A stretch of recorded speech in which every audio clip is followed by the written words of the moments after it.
बिस्मिल्लाहिर्रहमानिर्रहीम अस्सलाम वालेकुम। वो भी एक आम सा दिन था। काम पर जाने का वक्त हो रहा था, मगर मेरा दिल नहीं जा रहा था कि मैं अपनी माँ के साथ जाऊं और मजदूरी करूं। मेरा दिल चाह रहा था कि आज थोड़ा सा वक्त अपनी मर्जी से गुजारूं, मगर अम्मी की तबीयत इतनी नासाज थी कि मैं उन्हें अकेला नहीं भेज सकता था। मालिक अच्छा इंसान नहीं था, जरा जरा सी बात पर जलील कर देता था। अगर अम्मी से कोई काम जरा सा भी रह जाता या उसकी मर्जी के मुताबिक ना होता तो वो एक ही काम 3-3 बार करवा कर ताने देने लगता, जैसे किसी पर एहसान कर रहा हो। इसलिए मैंने 2 साल पहले से अम्मी के साथ जाना शुरू किया था। आज भी वो दिन याद है जब मैं पहली बार अम्मी के साथ उस हवेली में दाखिल हुआ, जो किसी महल से कम नहीं था। ऊंचे ऊंचे सतूनों पर खड़ी वो शानदार इमारत हमारे जैसे गरीबों के लिए किसी नई दुनिया जैसी थी, जिसे हासिल करना नामुमकिन सा लगता था। मैं हैरत से इर्द गिर्द देख रहा था कि बड़े साहब अपनी मूंछों को ताव देते हुए एक भारी लकड़ी के दरवाजे से बाहर निकले। उनके चेहरे पर सख्ती और माथे पर बल थे, जैसे पहले ही किसी बात पर गुस्से में हो। उन्होंने अम्मी की तरफ देखकर रूबदार लहजे में कहा, आज लाइब्रेरी और बैठक की पूरी सफाई होनी चाहिए, एक जर्रे की भी गर्द ना हो, हर चीज अपनी जगह सलीके से सजी होनी चाहिए। फिर मेरी तरफ देखकर तेवरी चढ़ाते हुए बोले, ये लड़का क्यों साथ लाई हो? तुम जानती हो यहाँ बेशकीमत चीजें रखी हैं, अगर कुछ टूट गया तो? अम्मी ने फौरन दोनों हाथ जोड़कर कहा, नहीं साहब, ये मेरा बेटा है, मेरी मदद करेगा, नुकसान नहीं करेगा। बड़े साहब ने सर्द लहजे में कहा, ठीक है, मगर अगर कुछ हुआ तो तुम ही भरोगे। और वो वापस अंदर चले गए। अम्मी मुझे समझाती जा रही थी, देखो काशिफ, किसी चीज को हाथ नहीं लगाना, बस मेरे साथ रहना और कोई जिद नहीं करनी। मैं अम्मी की सारी हिदायतें सुनकर डर सा गया। बैठक में रखा हर सामान कीमती और चमकता दमकता था। शीशे के बड़े गुलदान, नफीस पर्दे और नरम कालीन, सब कुछ शाहाना था। मैं हर चीज को हैरत से देखता रहा, मगर अम्मी के हुक्म पर हाथ नहीं लगाया। हमने सफाई शुरू की और उसी दौरान बड़े साहब बार बार आकर हिदायत देते रहे, उस कोने की गर्द साफ करो, वो गुलदान भी हटाओ, फर्श चमकना चाहिए। वो एक एक चीज की निगरानी कर रहे थे। फिर जब उन्हें एक गुलदान के नीचे जरा सा गर्द का निशान दिखाई दिया तो वो अम्मी पर बरस पड़े, क्या मैं तुम्हें भीख देता हूँ? तुम्हें पैसे इसलिए मिलते हैं कि काम सही करो। मेरे यहाँ एक खास मेहमान आ रहे हैं जिन्हें धूल से एलर्जी है, अगर उन्हें कुछ हुआ तो मेरी इज्जत खाक में मिल जाएगी। वो चीखते रहे और अम्मी हाथ जोड़कर माफी मांगती रही। मैंने पहली बार अम्मी की आंखों में आंसू देखे। उनकी वो बेबसी मेरे दिल में जलती छुरी की तरह चुभी। उस दिन मैंने दिल ही दिल में अहद किया कि अब रोज अम्मी के साथ जाऊंगा, ताकि उन्हें दोबारा जिल्लत ना सहनी पड़े। उसके बाद मैं हर रोज उनके साथ हवेली जाने लगा। मैं हर कोने की सफाई करता, कपड़े धोता और अम्मी की मदद करता। बुलूक अमीर जरूर थे, मगर सफाई और सलीके से कोसों दूर। बैठक में मेहमान आते तो बचा हुआ खाना, टुकड़े, धूल और बिखरे तकिए, सब कुछ वहां पड़ा रहता। ऐसे दिन मेरे लिए किसी सजा से कम ना होते। एक दिन जब सफाई मुकम्मल कर ली तो मैं लाइब्रेरी में जा बैठा। वहाँ मुझे कुछ किताबें मिली जो मेरे इम्तहान के काम आ सकती थी। मैंने 2 किताबें निकाली और एक कोने में बैठकर पढ़ने लगा। अभी चंद लम्हे गुजरे थे कि बड़े साहब आ गए।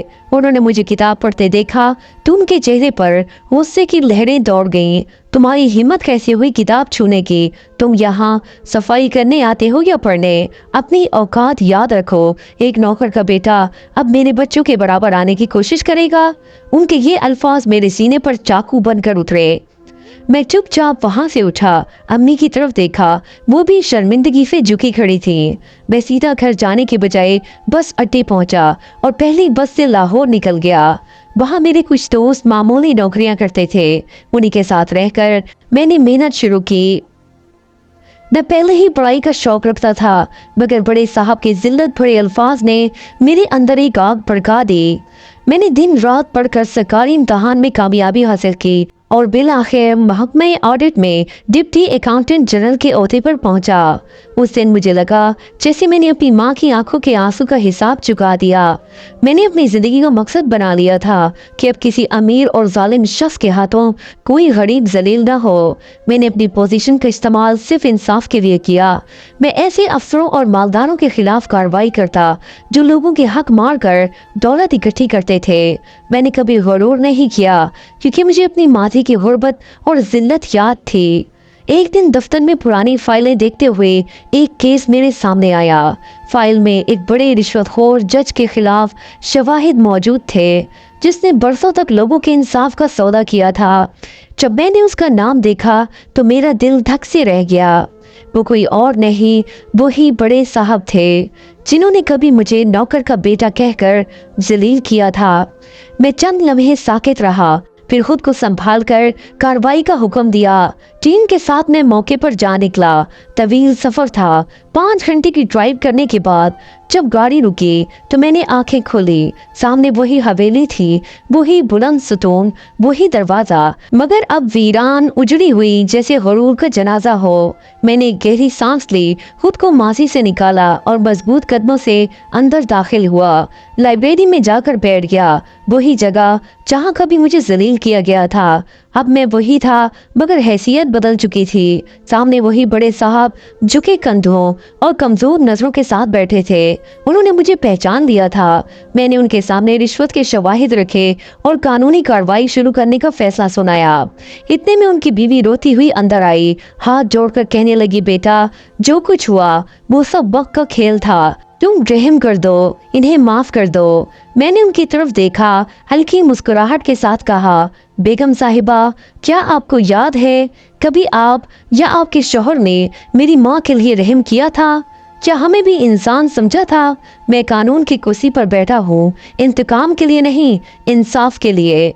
मैंने वाज़ेह कर दिया कि अगर वो अपनी लूटी हुई रकम वापस करने पर तैयार हो तो कानून थोड़ी रियायत दे सकता है, मगर मुकम्मल माफ़ी मुमकिन नहीं। वो चुप हो गई। उसी वक्त मैंने थाने जाकर उनके खिलाफ कार्रवाई शुरू कर दी। जल्द ही उनकी सारी जायदाद जब्त कर ली गई, बैंक अकाउंट्स बंद हुए, ज़मीनें नीलाम हुई और वो नाम जो कभी हुरूर का निशान था, रुसवाई की अलामत बन गया। उनका इकलौता बेटा वालिदैन को छोड़कर कराची चला गया और वहाँ किसी कंपनी में नौकरी करने लगा, जबकि बड़े साहब और उनकी बीवी फाकों और मांगने की हालत को पहुँच गए। कुछ माह बाद मुझे खबर मिली कि बेगम साहिबा सड़कों पर भीख मांग रही है। मैंने फौरन उन्हें एक महफूज जगह रखवाया ताकि वो इज्जत से जिंदगी गुजार सकें। जब वो मुझसे मिली तो रो पड़ी और बोली, काशिफ बेटा, तुमने जो किया वो दुरुस्त किया, मगर तुम नहीं जानते, तुम्हारे बड़े साहब हमेशा से ऐसे नहीं थे। फिर उन्होंने अपने शौहर का माजी सुनाया। शुरू किया, बोली, वो भी कभी एक गरीब लड़का था। वालिदैन के मरने के बाद सड़कों पर दिन गुजारे, कभी भूखा सोया, कभी कूड़ेदान से खाना चुनकर खाया। काम मांगा तो हर कोई कहता, अगर नुकसान हुआ तो कौन भरेगा। आखिरकार एक दिन उसे एक अमीर शख्स ने अपने यहाँ नौकरी पर रख लिया। वो इतना खुश हुआ जैसे जिंदगी बदल गई हो, मगर उस मालिक ने भी जुल्म कम न किया। मार पीट, ताने, जिल्लत, सब कुछ सहना पड़ा, मगर उस लड़के ने हार नहीं मानी। दिन रात मेहनत करता। फिर एक दिन मालिक की तबीयत बिगड़ी तो वो और भी खिदमत गुजार बन गया। रफ्ता रफ्ता वो मालिक की नज़र में जगह बनाने लगा। एक दिन जब मालिक का बेटा हुआ तो खुशी में उसने उसे इनाम दिया और कहा, मांग जो मांगना है। उसने पढ़ाई की ख्वाहिश जाहिर की। मालिक ने हंसते हुए इजाज़त तो दे दी, मगर उसे इतना मसरूफ रखा कि पढ़ने का वक्त ही ना बचता। मगर उस लड़के ने चुपचाप रातों को जाग कर मेहनत जारी रखी। वक्त गुजरता गया, मालिक का इंतकाल हुआ और वो लड़का आज़ाद हो गया। अब उसके पास थोड़े से पैसे थे, मगर जज्बा बहुत बड़ा। उसने मेहनत से पढ़ाई मुकम्मल की, वकील बना, फिर जज बन गया। यही लड़का बाद में तुम्हारे जज साहब बने। बेगम साहिबा बोलते बोलते रोने लगी। मैं खामोशी से सुनता रहा। उनकी कहानी खत्म हुई तो मैंने अफसोस से कहा, अगर वो खुद की गुर्बत से सबक लेते और दूसरों पर रहम करते तो आज ये दिन ना देखना पड़ता। बेगम साहिबा ने सर झुका लिया। मैंने उनके लिए इंतजाम किया और वापस लाहौर चला गया। 2 साल बाद खबर आई कि जज साहब जेल में एक पुराने दुश्मन के हाथों मारे गए। वो दुश्मन वही शख्स था जिसकी बहन का केस उन्होंने रिश्वत के इवज दबा दिया था। यूं उनके जुल्म का अंजाम उनके अपने हाथों लिखा गया। कुछ ही महीनों बाद उनकी बीवी भी दुनिया से चल बसी। मैंने आसमान की तरफ देखा और दिल ही दिल में कहा, इंसाफ कभी नहीं मरता। गुरूर, जुल्म और दौलत का नशा हमेशा वक्ती होता है, मगर मेहनत, सब्र और सच्चाई हमेशा इज्जत दिलाती है। जो इंसान कमजोरों को हकीर समझता है, वक्त एक दिन उसे उसी जगह ला खड़ा करता है जहां वो दूसरों को देखता था। काशिफ ने दुख और जिल्लत से गुजरकर ये साबित किया कि असल ताकत ओहदे या दौलत में नहीं, बल्कि इंसानियत और इंसाफ में होती है। दोस्तों, अगर आपको आज की कहानी पसंद आई तो हमारे चैनल मथीरा वॉइस को सब्सक्राइब करें, बेल आइकन के बटन को जरूर प्रेस करें ताकि आने वाली तमाम वीडियोस के नोटिफिकेशंस आप सबको बर वक्त मिलती रहें। Thanks for watching. अल्लाह हाफिज। नस्रुम मिनल्लाहि व फतहुन करीब।